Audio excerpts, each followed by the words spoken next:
आइए सेट के अंदर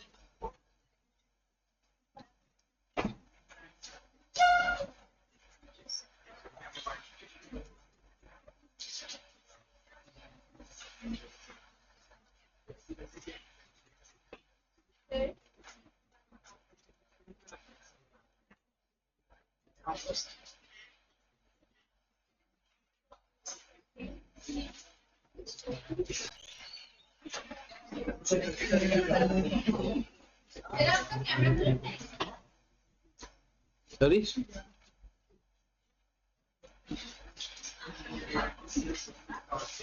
क्या हुआ है? चल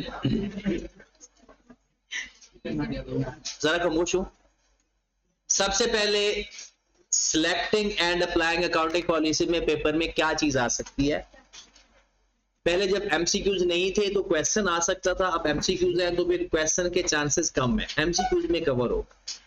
सबसे पहली बात, अगर नंबर 1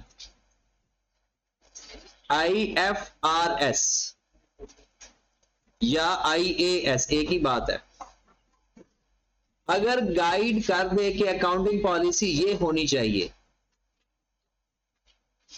तो फॉलो करेंगे।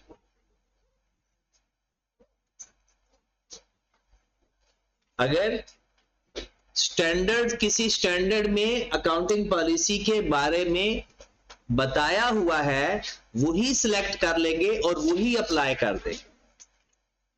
अगर स्टैंडर्ड साइलेंट है, अगर स्टैंडर्ड में नहीं लिखा हुआ।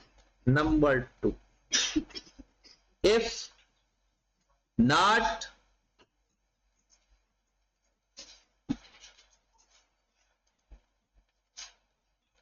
गाइड इन स्टैंडर्ड IFRS, अगर IFRS के में नहीं लिखा हुआ तो हम फिर जजमेंट इस्तेमाल करेंगे।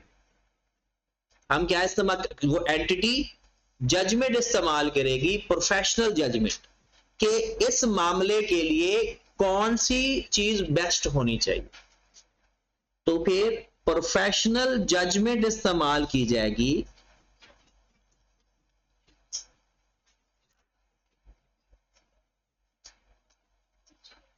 अब जब प्रोफेशनल जजमेंट इस्तेमाल होगी तो उसका कोई बेस होगा। सबसे पहले वो कहता है कि जब आपने कोई अपनी जजमेंट इस्तेमाल करनी है तो सबसे पहले देखना है कि ऐसी कोई बात स्टैंडर्ड में डिस्कस हुई है, मतलब इससे रेलिवेंट कोई सिमिलर सिचुएशन या transaction discuss in the standard.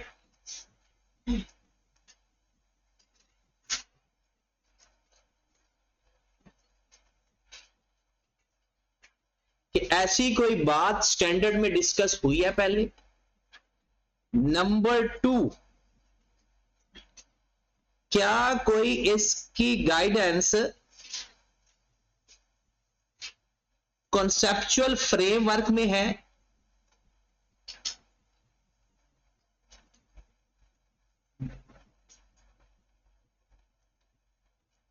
Framework भी अकाउंटिंग के रूल्स हैं लेकिन वो स्टैंडर्ड नहीं है। फ्रेमवर्क भी, जैसे आपने प्रूडेंस कंसेप्ट पढ़ा, मटेरियलिटी की चीज मटेरियल होनी चाहिए, कंसेप्चुअल फ्रेमवर्क में बातें लिखी हुई हैं जिसे हम अकाउंटिंग कॉन्सेप्ट कहते हैं। तो अगर जो सिचुएशन आपके सामने है अकाउंटिंग पॉलिसी सिलेक्ट करने के लिए, तो आपने ये देखना है कि पहले किसी स्टैंडर्ड के अंदर ऐसी कोई बात है। अगर एज इट इज बात है फिर तो फॉलो करेंगे, अगर एज इट इज बात नहीं है तो फिर जजमेंट इस्तेमाल करेंगे। वो जजमेंट कैसे होनी चाहिए कि ऐसी कोई बात पहले स्टैंडर्ड में है इस जैसी। क्या कॉन्सेप्चुअल फ्रेमवर्क में इसके बारे में कभी कोई बात है? Number 3, other standards issued by other standard bodies।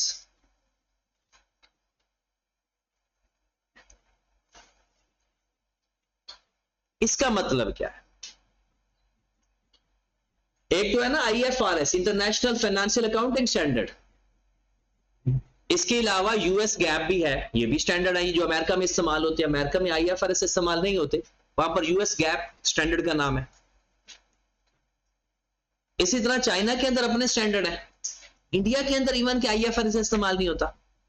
तो जिस किसी और अगर बॉडी के स्टैंडर्ड के अंदर कोई ऐसी सिचुएशन लिखी हुई है तो वहां से जजमेंट ले लें, आपको पता चल जाएगा कि ऐसी सिचुएशन में किस तरह की अकाउंटिंग पॉलिसी सिलेक्ट करनी चाहिए और अप्लाई करनी चाहिए। ओके होगी बात। फिर ये सारी बातें सीखने के बाद फिर वो जो आपने अकाउंटिंग पॉलिसी सिलेक्ट कर लेनी है, वो अकाउंटिंग पॉलिसी रेलिवेंट और रिलायबल होनी चाहिए।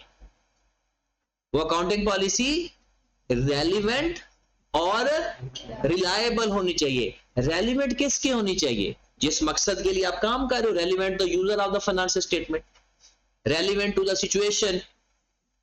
तो वो जो आपने जजमेंट के लिए अकाउंटिंग पॉलिसी सेलेक्ट करनी है वो रेलिवेंट होनी चाहिए, relevant to the situation,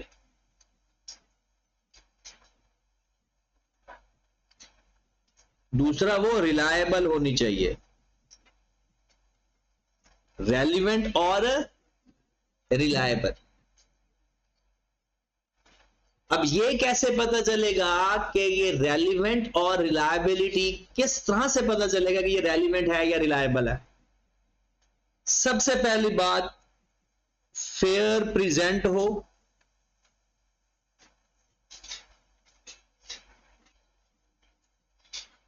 number 2 neutral हो,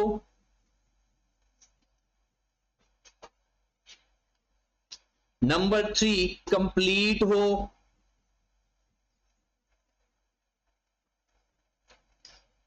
नंबर 4 अंडरस्टैंडेबल हो,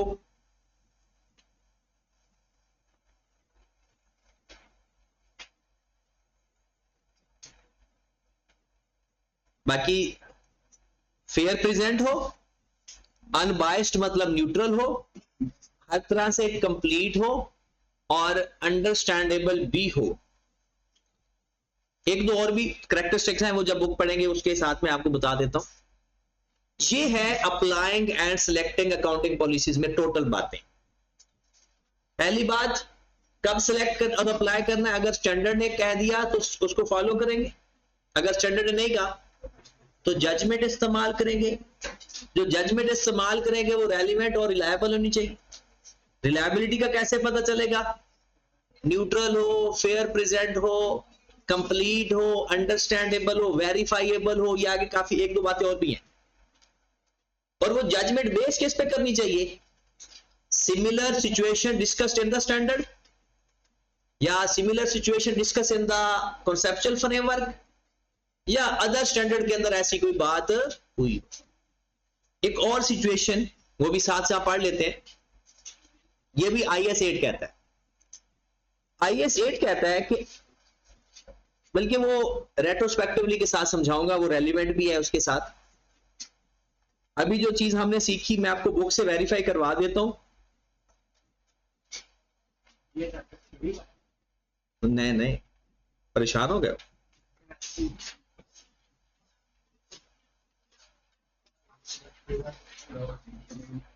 बुक से आपने खुद पढ़ना है तो अपनी बुक निकालें, और अगर आपके करीब वो बुक नहीं है आप लोगों के पास तो फिर स्क्रीन से देख। गरीब लोग हो सारे, मोबाइल रख लिया है घर पर, मुझे भी पता है। अब इसके साथ, क्योंकि ये बुक क्यों पढ़ाई जाती है, अगर इस तरह से यहां से वो वर्डिंग पिक करता है, इसलिए ये पंखा बंद करते हैं।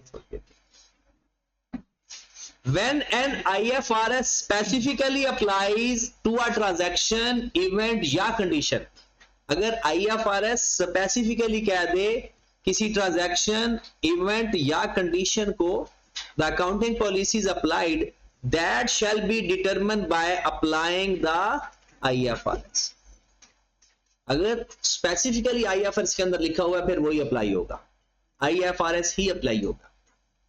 In absence of IFRS, then applicable specifically, the management shall use its judgment in developing and applying the accounting policy that result information relevant, reliable. अब रेलिवेंट किस पॉइंट ऑफ व्यू से? उस इकोनॉमिक डिसीजन जो के users को जरूरत है। अब रिलायबल का क्या मतलब होगा? रिप्रेजेंट फेथफुली, हाँ ये इकोनॉमिक सब्सटेंस मतलब सब्सटेंस ओवर फॉर्म, वो जो अकाउंटिंग कॉन्सेप्ट है सारे। न्यूट्रल, प्रूडेंस, कंप्लीट, मतलब वो सारी खूबियों उसमें हूं, एसेट्स ओवरस्टेट ना हो रहे हूं, लायबिलिटीज अंडरस्टेट ना हो रही हूं, और प्रूडेंस के वाली और सब्सटेंस ओवर फॉर्म का मतलब क्या है कि सिर्फ लीगल फॉर्म ही नहीं देखनी, उसकी इकोनॉमिक रिस्क एंड रिवार्ड भी देखने हैं। In making such judgment following source should be considered. IFRS dealing with similar and related issue. कोई ऐसी सिमिलर सिचुएशन IFRS के अंदर डिस्कस की हुई हो? Conceptual framework for the reporting, recent pronouncements other standard setting bodies या other accounting literature accepted in the industry practices, किसी और के स्टैंडर्ड जो प्रैक्टिस कंपनियों में इंडस्ट्रियों में चल रहे हैं तो आप उसको भी डील कर सकते हो। Accounting policy should be applied consistently for similar transaction unless required या परमिटेड बाय IFRS, कि वो कंसिस्टेंट फिर एक दफा अप्लाई कर लिया तो वो कंसिस्टेंट रहना है अनटिल एंड अनलेस के IFRS कहे कि नहीं आपने ये जो अप्लाई किया है ये गलत है, इसको चेंज कर दो। तो फिर हम पढ़ेंगे accounting for change in accounting policy. ये पहला स्टेप हमारा कंप्लीट हो गया, ठीक है। अब दूसरे स्टेप पे चार चीजें हमने पढ़नी है। पहला स्टेप हमारा कंप्लीट हो गया। अब बात करते हैं अकाउंटिंग पॉलिसी। पहले तो अकाउंटिंग पॉलिसीज के बारे में पता करो कि ये है क्या।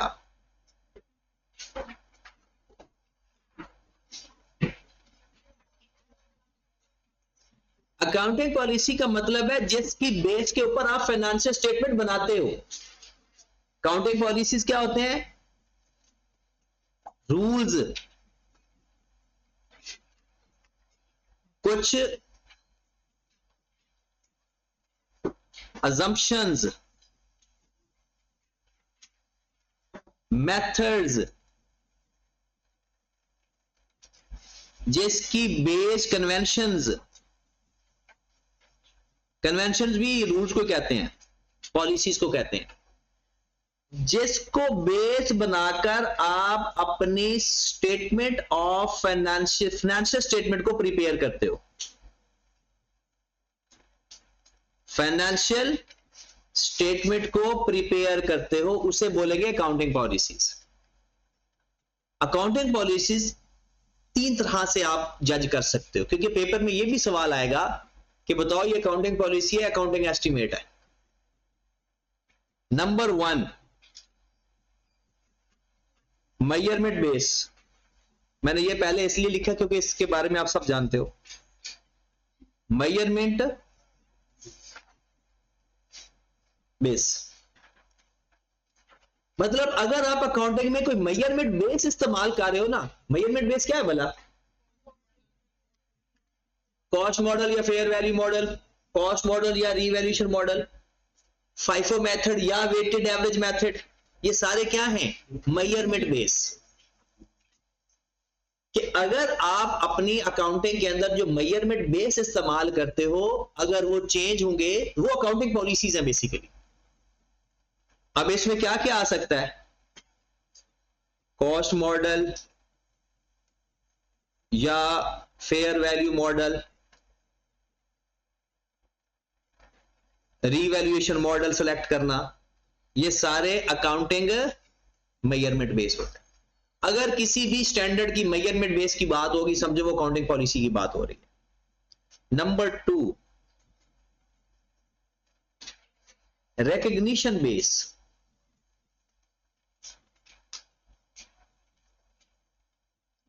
how to recognize एसेट्स को कब रिकॉग्नाइज करना है, यह भी पॉलिसी है। मिसाल के तौर पर हमने कोई भी वैल्यू, जैसे हम कहते हैं कि आपने ट्रांसपोर्ट कॉस्ट को एसेट की कॉस्ट में ऐड करना है, ये रिकॉग्निशन क्राइटेरिया है। आपने कब जर्नल एंट्री पास करनी है, ये रिकॉग्निशन क्राइटेरिया है। आपने इंटरेस्ट को कैपिटलाइज करना है या एक्सपेंस में लिखना है, ये रिकॉग्निशन रूल्स हैं। आपने कोई भी खर्चों को एक्सपेंस में लिखना है या, तो ये एस्टिमेशन नहीं है, ये क्या है, रिकॉग्निशन रूल्स हैं। तो जो रिकॉग्निशन रूल्स की जब बात हो रही होगी ना, तो वो भी किसकी बात हो रही होगी, अकाउंटिंग पॉलिसीज की बात हो रही होगी कि आपने फाइनेंस इंटरेस्ट को कोई भी और भी वैल्यू ले सकते हो, एक्सपेंस में लिखना है या कैपिटलाइज करना है। एक स्टैंडर्ड आप पढ़ेंगे IAS 23। IAS 23 के अंदर थोड़ा सा तो पढ़ लिया आप लोगों ने। IAS 23 के अंदर क्या कहा जाता है कि आपने कितना इंटरेस्ट कैपिटलाइज करना है और कितना इंटरेस्ट एक्सपेंस में लिखना। उसके बाद है प्रेजेंटेशन बेस।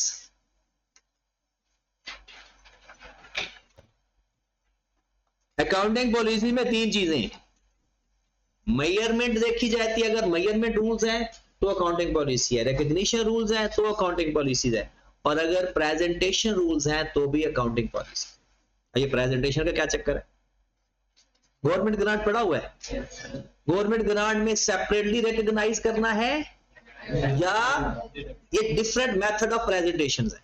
क्या आप ऐसे भी प्रेजेंट कर सकते हो, आप ऐसे भी प्रेजेंट कर सकते हो। तो जिस जगह प्रेजेंटेशन के रूल्स बताए गए होंगे वो भी अकाउंटिंग पॉलिसीज। अगर एग्जांपल लिखनी है तो वही लिख लो कि गवर्नमेंट ग्रांट को आपने सेपरेटली या डायरेक्टली डिडक्ट करना है।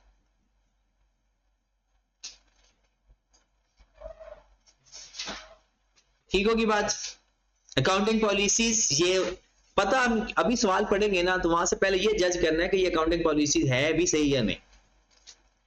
उसके बाद आ जाता है accounting estimate. Accounting,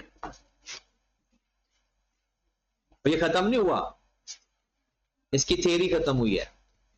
estimate, accounting estimate का मतलब होता है कि जो हम अंदाजे लगाते हैं। अच्छा, कॉस्ट मॉडल या फेयर वैल्यू मॉडल पॉलिसी होगी या नहीं, पॉलिसी होगी। कॉस्ट मॉडल या number 1 provision for bad debts, estimate होगा या पॉलिसी होगी, एस्टिमेट होगा।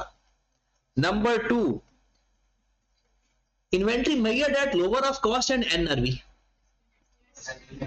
एस्टिमेट होगा या पॉलिसी होगी। अब दोबारा मैं बोलने लगा हूं, inventory measured at lower of cost and NRV, ये तो मेजरमेंट बेस है, ये मेजरमेंट किताब से देख लिया, ये तो मेजरमेंट बेस है। अब सुने, जरा गौर से सुनना है, ये मेजरमेंट बेस ही है, ये अकाउंटिंग पॉलिसी है। NRV की वैल्यू फाइंड करना एस्टिमेट है। अब पढ़े जरा NRV की definition, it is future expected selling price minus future expected selling expense. तो NRV को फाइंड करना, NRV को डिटरमिन करना एस्टिमेट है। इन्वेंट्री को मेजर करना, वो लफ्ज है inventory measured at lower of cost and NRV, तो वो पॉलिसी है। इन्वेंट्री की वैल्यू मेजर करना, सॉरी NRV की वैल्यू मेजर करना, तो मेजरमेंट ऑफ NRV। तो NRV तो हमेशा एस्टिमेट होती है। मेजर में लफ्ज सिर्फ लफ्जों पे नहीं जाना ना, मेजरमेंट ऑफ NRV। इन्वेंट्री की बात होगी तो पॉलिसी, NRV पर फोकस होगा तो, अब एक और बात भी लिख देते हैं ताकि और क्लियर हो जाए, फेयर वैल्यू मॉडल पे रखना है या कॉस्ट मॉडल पे रखना है पॉलिसी, और फेयर वैल्यू को मेजर करना fair value estimate, estimate of fair value या मेजरमेंट ऑफ फेयर वैल्यू,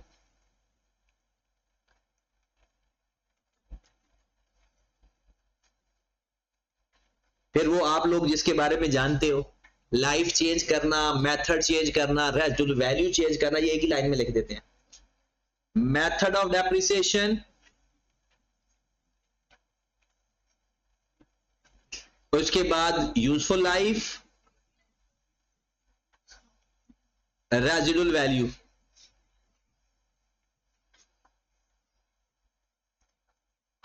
ये सारे क्या हैं? एस्टिमेट। नंबर 5, कोई भी प्रोविजन आ जाए, ऊपर भी हमने बैडर्स की भी प्रोविजन लिखी है, प्रोविजन काफी सारी आएंगी आगे जाकर, वारंटी की प्रोविजन, एम्प्लॉय बेनिफिट की प्रोविजंस, और भी प्रोविजंस आती हैं। तो वो भी क्या होते हैं? प्रोविजंस फॉर वारंटी लिख लो, जो आपकी बुक में लिखा हुआ है, प्रोविजन फॉर वारंटी। ये सारे एस्टिमेट्स होंगे। प्रोविजन फॉर वारंटी ये है कि ये जो कंपनी अपनी सेल करती है ना, तो वारंटीज दे रही होती हैं। अब क्या उन्हें पता है कि ये वापस आएगा? अंदाजा लगाते हैं वो कि हो सकता है इतने परसेंट चीजें वापस क्लेम आ जाए, वारंटी का क्लेम आ जाए, तो वो भी अंदाजा ही होता है।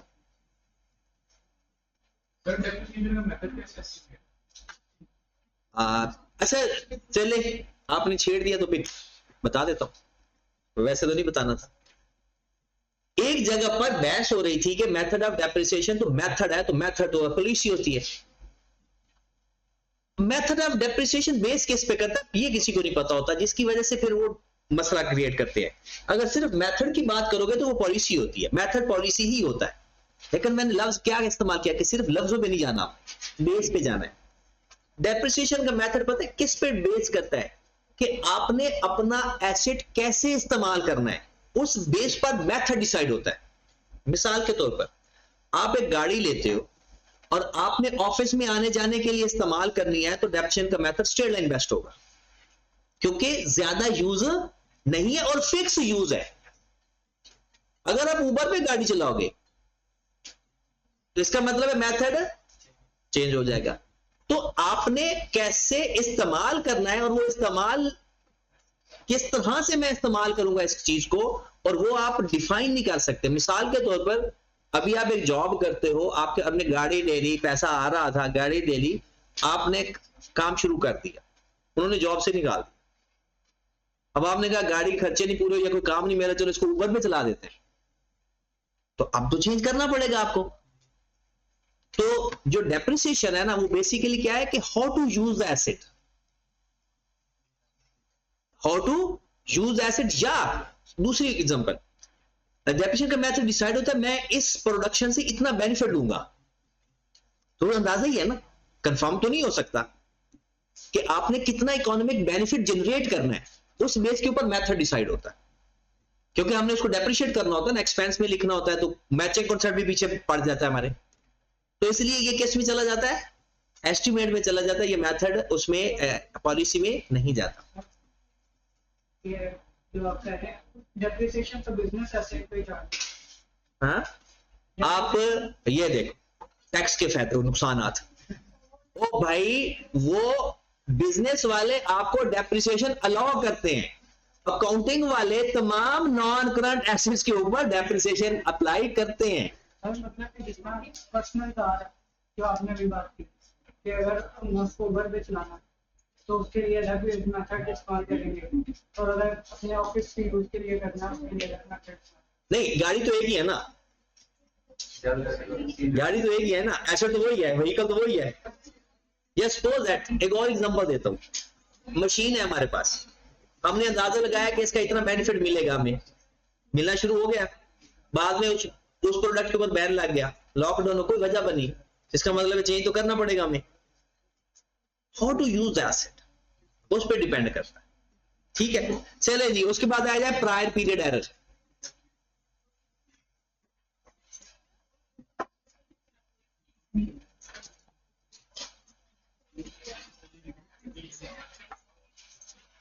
बस ये खत्म होने लगी थेरी, प्रायर पीरियड एरर। अच्छा, प्रायर पीरियड एरर आप पता तो चल गया ना, पहले के एरर, पहले की गलतियां।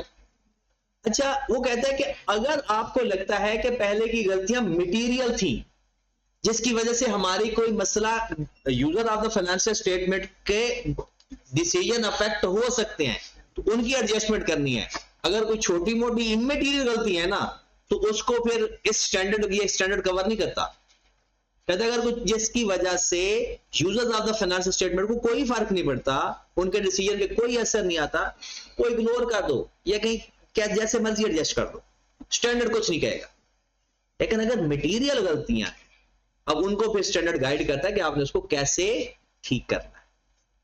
तो इसका ताल्लुक किसके साथ होगा? मटेरियलिटी के साथ। जो मटेरियल एरर होंगे उनको हम डील इसमें करेंगे। ओके की बात। अब दो लफ्ज जो हमने पहले पढ़े थे, रेट्रोस्पेक्टिवली, प्रोस्पेक्टिव। अकाउंटिंग पॉलिसी अगर चेंज की ना तो इफेक्ट कैसे लेना है? रेट्रोस्पेक्टिवली, बिल्कुल जैसे शुरू से यही चल रहा था। और एस्टिमेट अगर चेंज होगा प्रोस्पेक्टिव, राइट। अब आप लोगों का इम्तिहान विद रिस्पेक्ट टू IAS 16। बस आप लोग पहले ही घबरा गए, क्या आपको नहीं पता होना? IAS 8 कहती है कि मैंने आप लोगों की फेवर किया है कि चलो आपका भी कुछ स्टैंडर्ड हो सकता है, नहीं हो सकता? हाँ, ये भी सही है। IAS 8 में लिखा हुआ है कि अकाउंटिंग पॉलिसी अगर चेंज करोगे, अब सुने सवाल सुने, अकाउंटिंग अगर आप लोगों ने अकाउंटिंग पॉलिसी चेंज करनी है तो क्या इस्तेमाल किया जाएगा? रेट्रोस्पेक्टिव इफेक्ट ले। लेकिन एक अकाउंटिंग पॉलिसी ऐसी है जिसका रेट्रोस्पेक्टिव इफेक्ट नहीं आता, कुछ और भी हो सकती है, लेकिन अभी एक का जिक्र किया हुआ बुक के अंदर। वो है कॉस्ट मॉडल से अगर रिवैल्यूएशन मॉडल में जाओ ना, या रिवैल्यूएशन मॉडल से कॉस्ट मॉडल पे जाओ, तो वो कहता है कि आप पिछले अकाउंट्स को, डेप्रिसिएशन को मत छोड़ो, वहां से आगे बढ़ो। अब ये तो पुट हो गया। अब किसी ने IAS 8 से पूछा, यार तू ये कर रहा है, वो देखो वो ये कर रहा है। और जैसे घर में अम्मी अबू जी किसी चीज से मना कर देते हैं, तो हम छोटे बहन भाई या कोई और बहन भाई कर रहा होता है, तो हम अम्मी अबू को शिकायत करते हैं कि आप हमें तो कहते हो लेकिन वो तो ये करता है। तो फिर शिकायत मिली IAS 8 को कि कॉस्ट मॉडल से रिवैल्यूएशन मॉडल में ये नहीं रेट्रोस्पेक्टिवली करता, ये प्रोस्पेक्टिवली करता है। तो IAS 8 ने कहा कि अगर किसी स्टैंडर्ड ने अपने के रूल्स बनाए हुए हैं तो मैंने उसको नहीं छेड़ना। फिर अगर किसी स्टैंडर्ड ने कोई रूल्स डिफरेंट बनाए, मतलब कोई बात, कोई पॉलिसी, कोई मेथड, कोई एरर किसी अपने जाती स्टैंडर्ड के अंदर डिस्कस हुए हैं और उनके अपने रूल्स बने हुए हैं, तो मेरे स्कोप से वो बाहर है। तो पेपर में अगर सवाल आ जाए कि कॉस्ट मॉडल से रिवैल्यूएशन मॉडल में जा रहे हैं, और ये मैं तो कहता हूं आना चाहिए, ऑडिट में तो शायद आता होगा, अकाउंटिंग में भी आना चाहिए, तो उसका इफेक्ट बताओ, प्रोस्पेक्टिव लेने हैं तो रेट्रोस्पेक्टिवली लेने हैं, तो प्रोस्पेक्टिवली लेते हैं। फिर क्या ये पॉलिसी है या एरर जो एस्टिमेट है? तो पॉलिसी। तो फिर ऐसा क्यों है? क्योंकि IAS 16 ने इसके अपने रूल्स सेट किए हुए हैं। तो फिर IAS 8 कहता है कि मैंने फिर इसको नहीं छेड़ना है, ये अकाउंटिंग पॉलिसी रूल IAS 16 के इस्तेमाल। ये भी एक 3-4 लाइनों का पैराग्राफ हमारी बुक में भी लिखा हुआ है, और ये बहुत अच्छा है कि आपकी किताब ना बड़ी मेहनत की है कि आपने, यकीन जाने अगर आप इसको पढ़ो ना तो आपको एक नॉवल पढ़ने से ज्यादा मजा आए। लेकिन वो लिंक नहीं बना है, जैसे बिल्कुल सिंपल ऐसा है, अगर आप लोग एक कोई फिल्म, ड्रामा या कोई ऐसी चीज से देखते हो, दरमियान से कहीं से देखोगे आपको तो मजा आ ही जाएगा, लेकिन फिर भी वो स्टोरी समझ नहीं लगेगी। तो बिल्कुल अकाउंटिंग ऐसी है कि अगर आप उसका लिंक बनाकर चलोगे ना, तो फिर आप कहोगे अगला पेज भी मैं पढ़ लूं, अगला पेज भी मैं पढ़ लूं, अगले पेज में क्या लिखा होगा, लेकिन वो लिंक नहीं बना पा रहे हो। और ऊपर से हमारे लोकल बुक्स आ गई, लोकल बुक्स उन्होंने नोट्स बनाया, बुक्स नहीं है वो। तो इसलिए कोशिश किया करो लोकल बुक से अवॉइड करना।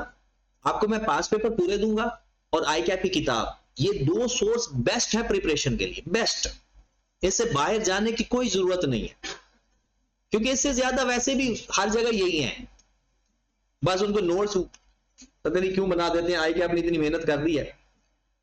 अच्छा, ये जो चीजें मैंने आपको पढ़ाई हैं, ये देखें, अकाउंटिंग पॉलिसीज में वो कहता है principle, base, convention, rules, practices जो कि फाइनेंशियल स्टेटमेंट को प्रेजेंट या प्रिपेयर करने के लिए काम आती है। होगी अकाउंटिंग पॉलिसी। क्या क्या होता है? Recognition criteria, measurement base, presentation. Estimate में क्या होता है जी? Doubtful debt, NRV of the item of inventory. याद रखें, अगर वो ये लिख देना inventory measured at lower of cost and NRV, ये पॉलिसी है। और इसमें क्या ये वो बात लिखी हुई है? इसमें तो एनआरवी के बारे में कह रहा है कि इन्वेंट्री की एनआरवी फाइंड करना, इन्वेंट्री की एनआरवी फाइंड करना। तो डेफिनेशन देखो जरा, एस्टिमेटेड सेलिंग प्राइस एस्टिमेट है। फेयर वैल्यू किसी एसेट या लायबिलिटी की, वो भी एस्टिमेट है। Depreciation, useful life, method, residual value और प्रोविजन फॉर। अच्छा, एक बात जो हम करना भूल गए, if it is difficult to ascertain that कि ये अकाउंटिंग पॉलिसी है या एस्टिमेट है, ये ना हो कि हमें ना पता हो, प्रैक्टिकली अगर मुश्किल हो कि ना समझ लग रही हो कि ये पॉलिसी में लिखी या एस्टिमेट में, तो स्टैंडर्ड कहता है फिर एस्टिमेट को वोट देना। अगर it is difficult to ascertain कि आइदर ये पॉलिसी है या एस्टिमेट है, तो फिर किसको वोट देंगे? एस्टिमेट बना देंगे उसको। हाँ, ये नहीं कि हमें नहीं पता चल रहा तो हम एस्टिमेट कर देंगे, ऐसा नहीं। ये बात यहां पर लिखी हुई है। प्रायर पीरियड एरर पढ़ लेना। ये एग्जांपल कर लेते हैं।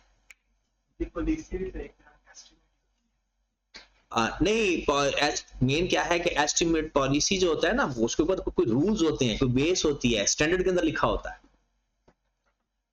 Whether the following are change in accounting policy, estimate या error. Number 1, an entity change its accounting for land and building for cost model to reversion model. Estimate या policy? Policy है, ये पॉलिसी ही, बट इस policy का effect prospectively होता है। बस है ये पॉलिसी, ये नहीं इसको एस्टिमेट बना देना। The useful life of the plant revised. अच्छा, इंपेयरमेंट एस्टिमेट है क्योंकि वो भी तो अंदाजा ही है। डेप्रिसिएशन का मेथड चेंज किया है। कॉस्ट फार्मूला FIFO से वेटेड एवरेज, ये पॉलिसी है। कॉस्ट फार्मूला पॉलिसी है। It is discovered that last year inventory sheet were undercosted. पता चला पिछले साल इन्वेंट्री कम लिखी गई, एरर। ये कोई रूल एस्टिमेट नहीं है, ये एरर है, गलती है। It was discovered that actual NRV of the inventory was much lower than expected. Estimate है।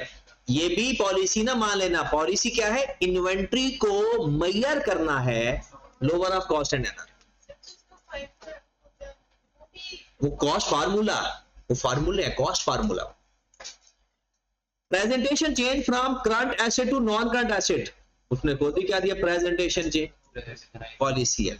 ये क्या मतलब होता है कि अगर आप लोग पहले एक करंट एसेट था, अब करंट से उसको नॉन करंट में या नॉन करंट से करंट में लेकर जा रहे हो, पता है ये कैसे होता है? आप लोगों के पास एक IAS 40 तो हमने पढ़ा हुआ है ना, तो वहां पर इजी इन्वेंट्री से IAS 40 में चले जाओ या 40 से इन्वेंट्री में चले जाओ। इससे क्या होगा? चेंज हो जाएगा, नॉन करंट से करंट या करंट से नॉन करंट। ये रेट्रोस्पेक्टिव की डेफिनेशन हो गई। इसको थोड़ा सा उसने लिखा हुआ है, वो जो बातें हमने अंग्रेजी में की हैं वही सारी बातें लिखी हुई हैं। इंपॉर्टेंट एग्जांपल नहीं है, कॉन्सेप्ट इंपोर्ट, वैसे पेपर पॉइंट ऑफ व्यू से नहीं, तो फिर आपको तो पेपर से मतलब है, ज्यादा तो नहीं नजर आ रहा है ना। IAS 16 allow the use for cost model या reversion model for measurement after recognition। IAS 16 में वो कहता है कि आफ्टर रिकॉग्निशन या आप कॉस्ट मॉडल पे रह जाओ या आप रिवर्शन मॉडल पे रह जाओ। This is an example where IFRS permit categorize of item for which different policies may be appropriated। हाँ, कहते हैं ना कंसिस्टेंट बेसिस पे रहना है। वो कहता है यहां पर IFRS कहता है कि आप अपनी डिफरेंट पॉलिसीज बना सकते हो अकॉर्डिंग टू रिलायबल और relevant. However, either of the measurement based model must be applied to an entire class of property consistently. मिसाल के तौर पर आपके पास है PPE. क्या PPE सबके ऊपर एक जैसा मेथड अप्लाई होता है डेप्रिसिएशन का? क्या सबको हम कॉस्ट मॉडल और रिवर्शन मॉडल पे रखेंगे? वो फेयर उसमें होता है, IAS 40 में होता है, लेकिन IAS 16 में किसने अलाउ किया है? IAS 16 ने.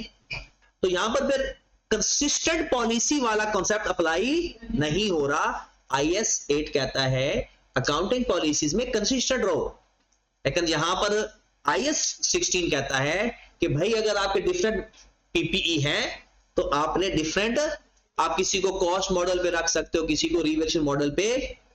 हाँ, सिमिलर नेचर के एसेट हैं उसके लिए सेम रखना. Similar nature of assets, not PPE. Consistency also implies that same accounting policies be applied in different accounting periods unless a change in policy is required या permitted. For example, if anti-apply weighted average formula for a certain type of inventory in one period, same policies shall be applied in the, और ये सारा किसके ऊपर लिखी हुई है बात? Consistent policies के ऊपर. ठीक होगी बात? अब आ जाते हैं पहला सवाल. खत्म होगी थ्योरी आपकी. ये अंग्रेजी लिखी हुई है, ये सवाल हल करने के लिए अंग्रेजी लिखी हुई. वो हम सवाल ही हल कर लेंगे तो अंग्रेजी कवर हो जाएगी. तो हम पहले पढ़ने लगे change in accounting estimate.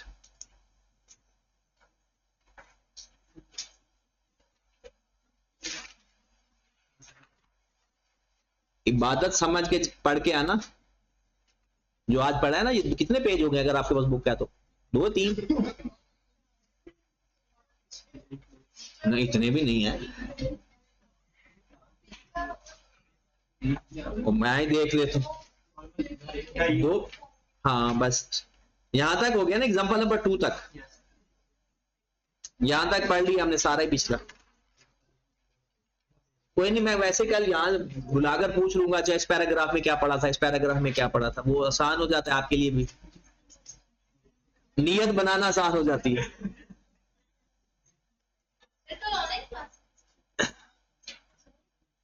Accounting estimate. अच्छा, अकाउंटिंग एस्टिमेट का सबसे ज्यादा जो चीज है कि अगर अकाउंटिंग एस्टिमेट चेंज होता है तो आपने इफेक्ट कौन सा लेना होता है? Prospective. Taking effect prospectively.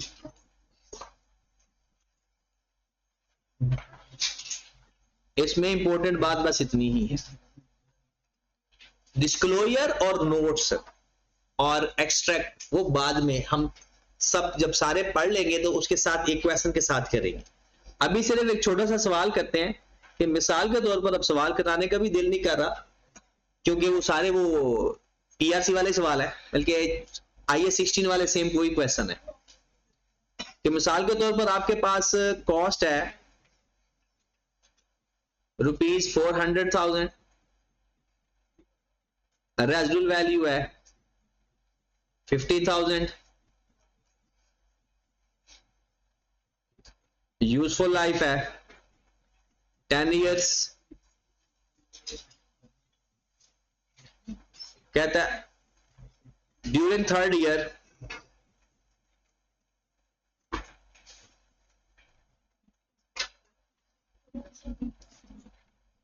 estimated residual value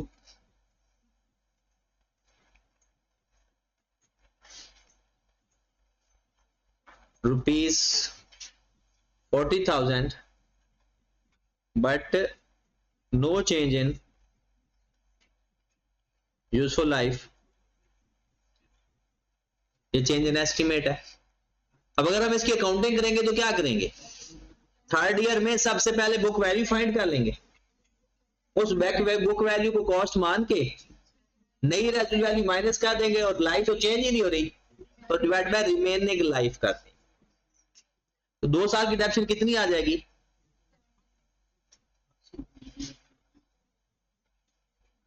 400,000 minus 50,000 divided by 10 multiplied by direct 2 कर दो, 70।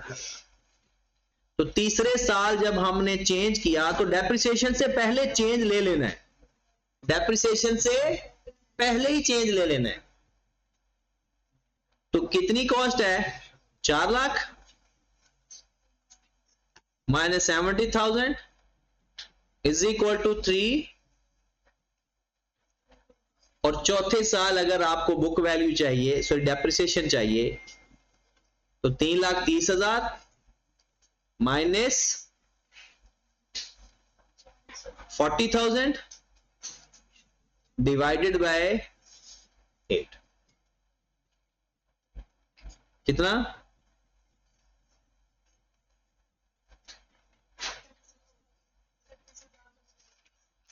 36250। और अब वो पूछेगा क्या मैक्सिमम एक्सपेंस कितना है, तो 36,250। एसेट की वैल्यू कितनी है, तो 3,30,000 माइनस 36,200। मेन वो एक्सट्रैक्टिव पूछता है इसमें से। ठीक होगी बात?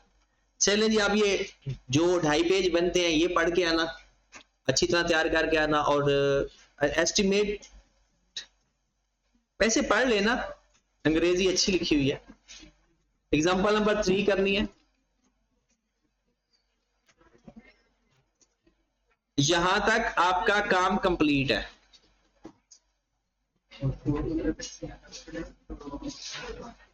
पेज नंबर 380 तक ये कर लेना तैयार।